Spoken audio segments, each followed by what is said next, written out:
है। सुनो, शरीर में खनिज का कार्य, यानी शरीर में खनिज का क्या मतलब कार्य क्या होता है, आखिर खनिज मिलते कहाँ से, खनिज हम किस किस से चीज़ से प्राप्त कर सकते हैं, इस टॉपिक पर है। जैसे हम पोषण के बारे में, न्यूट्रिशन के बारे में पढ़ा चुके हैं, उसमें हर चीज़ का अलग अलग कार्य है। जैसे मानव शरीर में पूरे जो भोजन में जो प्राप्त होते हैं सारे अवयवों के बारे में लिखा गया है, जिसमें कार्बोहाइड्रेट, वसा, ठीक, प्रोटीन, विटामिन और जल, खनिज, मोटा चारा, रुक्षांश, कितना नाम अच्छा है, ठीक है। लाइट नहीं है, थोड़ा सा नहीं दिखेगा तो कोई बात नहीं, अगले वीडियो में हम अच्छे से बना देंगे। तो खनिज देखो, थोड़ा थोड़ा करके सभी चीज़ को नहीं दिखाया जा सकता, परंतु कुछ कुछ चीज़ को समझाया जा सकता है। जैसे खनिज मनुष्य नहीं बना सकता, इसीलिए हमें प्राप्त करना होता है। जैसे कोई खाना वगैरह खा रहे हैं, जैसे जितने सब्जी वगैरह है, जैसे जितने खाने वाले सामग्री, उससे ही हमें क्या मिलता है, खनिज पदार्थ। साग में खनिज पदार्थ, पत्थर में खनिज, जितने मिट्टी वगैरह सब में क्या है, खनिज। ध्यान देना खनिज का कार्य क्या है।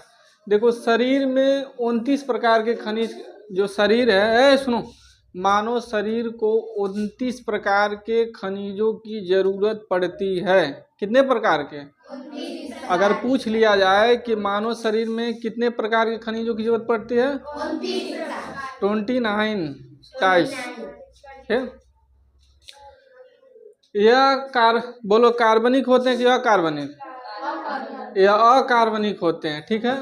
देखो लिखा है अकार्बनिक होते हैं, कार्बनिक नहीं, अकार्बनिक होते हैं, ठीक। खनिज को दो श्रेणियों में बांटा गया। पहला है वृद्धि, दूसरा है सूक्ष्म। अरे वही वृद्ध है, और दूसरा है सूक्ष्म।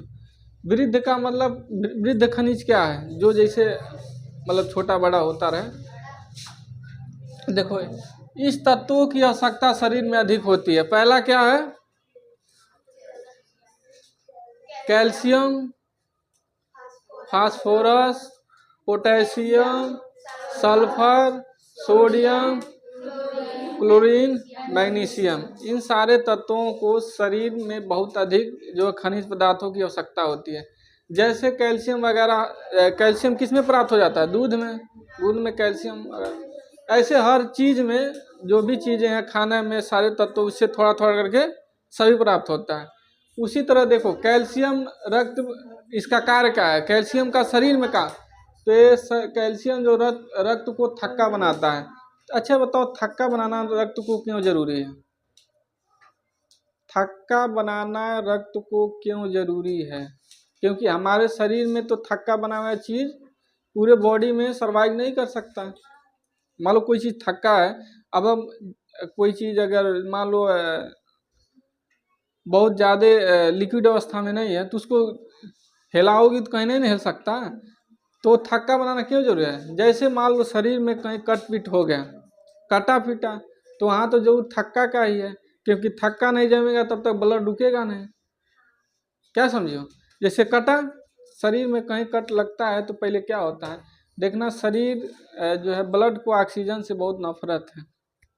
ब्लड जो है बाहरी ऑक्सीजन से उसको नफरत है, बाहरी ऑक्सीजन को वह सर्वाइव नहीं कर पाता है। तो जब कट लगता है तो क्या करता है वह, का 5 मिनट के अंदर जो है ब्लड का थक्का बनाना शुरू कर देता है। जैसे कटा, प्लेटलेट्स का काम है जाली बनाना।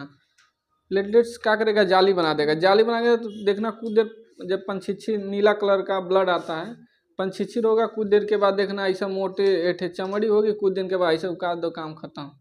बाद में देखना एकदम घाव पूरी तरह से सही हो गया। वह थक्का बनाना। देखो, दांत तथा अस्थि और दांतों के निर्माण में भी सहायक होता है कैल्शियम। जैसे नहीं, कैल्शियम की कमी से दांत कमजोर हो जाते हैं, ठीक है। इस सब चीज़ में भी उसका ज़्यादा वो है। चावल में नहीं, जबकि दूध में अधिक होता है क्या, कैल्शियम है, खनिज, ठीक है। और इसकी कमी से बच्चों में रिक्रेट होता है, ठीक है, बीमारी है। फास्फोरस अस्थिर दांतों का निर्माण में भी सहायक होता है। फास्फोरस का भी कार्य क्या है, दांतों में और अस्थियों में यानी हड्डियों के मजबूती में काम देता है। देखो पोटेशियम का कार्य क्या है, हृदय की धड़कन को नियंत्रित करता है। तन मरकरवा हमारा हथियार लो भी, तन मरकरवा फेंको तो ब्लैक वाला नीला से लिखा, ब्लैक वाला फेंको।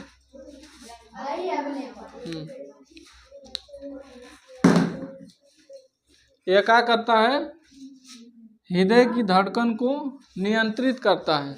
अगर फास्फोरस की कमी होगी तो क्या हो सकता है, हृदय की धड़कन अनियंत्रित हो जाएगी तो बीपी हाई और कम हो जाएगा। बीपी का हाई होना क्या है, हृदय की धड़कन को अनियंत्रित करना।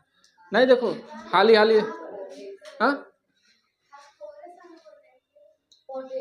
पोटेशियम तो अरे तो कोई बात नहीं, हो जाता है, पोटेशियम चल जाता है, तनी मनी इधर उधर होता है।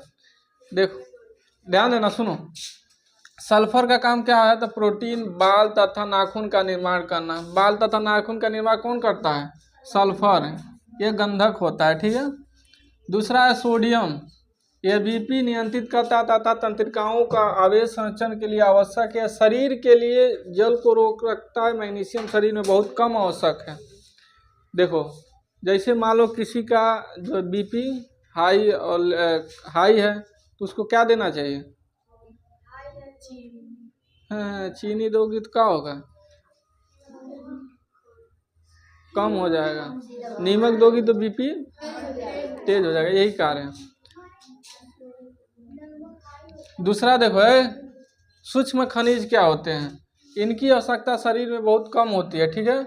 जैसे आयरन, ठीक, आयरन में लोहा होता है, आयोडीन होता है, ठीक, आयोडीन समझती हो, नमक वगैरह में आयोडीन पाया जाता है। लोहा, कोबाल्ट और एफ से क्या होता है, फ्लोरीन। डाउनलोड हो रहा था लेकिन कोई बात नहीं। तो ये सब चीज़ किसमें, सूक्ष्म खनिज में पाए जाते हैं। दूसरा जल को देख लेते हैं, समय बहुत कम है, लाइट नहीं है, उसी समस्या। एक तो यह कार्बनिक होते हैं, इसका सूत्र H2O होता है। यह पहले ही बताया, H तथा O के बीच का अनुपात 2:1 का। देखिए क्योंकि हाइड्रोजन 2 है, हाइड्रोजन कितने होते हैं, और ऑक्सीजन 1 है, इसीलिए इसका अनुपात क्या है, हाइड्रोजन 2 ऑक्सीजन 1। दूसरा ये शरीर में 65% होता है। शरीर में सबसे ज़्यादा सबसे अधिक क्या होता है शरीर में, 65% पानी होता है। इसीलिए शरीर में बहुत कम ही होता है कि पानी की कभी कमी हो जाए। अब एक और दो तालाब थोड़ी ना सूख सकता है, सूखेगा लेकिन समय आने पर। तो इसकी कमी में निर्जलीकरण, देखो डिहाइड्रेशन हो जाता है जब चक्कर आने लगता है। शरीर का भी तापमान नियंत्रित रखता है और विसर्जन की क्रिया में भाग लेता है। जैसे पानी कमी क्या क्या हो सकता है, चक्कर आने लगेगा, ठीक है, शरीर का तापमान अनियंत्रित हो जाएगा। पानी नहीं रहेगा तो शरीर ज़्यादा मतलब गर्म हो जाएगा। पानी क्या करता है, उसको नियंत्रित करता है। और दूसरा है मोटा चारा, रुक्षांश, ठीक है। यह कभी देखो लिखा है, यह पचता नहीं है, ये रसेदार होते हैं। आहार नाल के दीवारों के साफ करने में भी कार्य करते हैं। शरीर में रोग, लाइट आया था क्या, साग वगैरह में होते हैं, ठीक। ये ध्यान देना, सुनो, ये साग वगैरह में तुम लोग अपने आदत से मजबूर हो।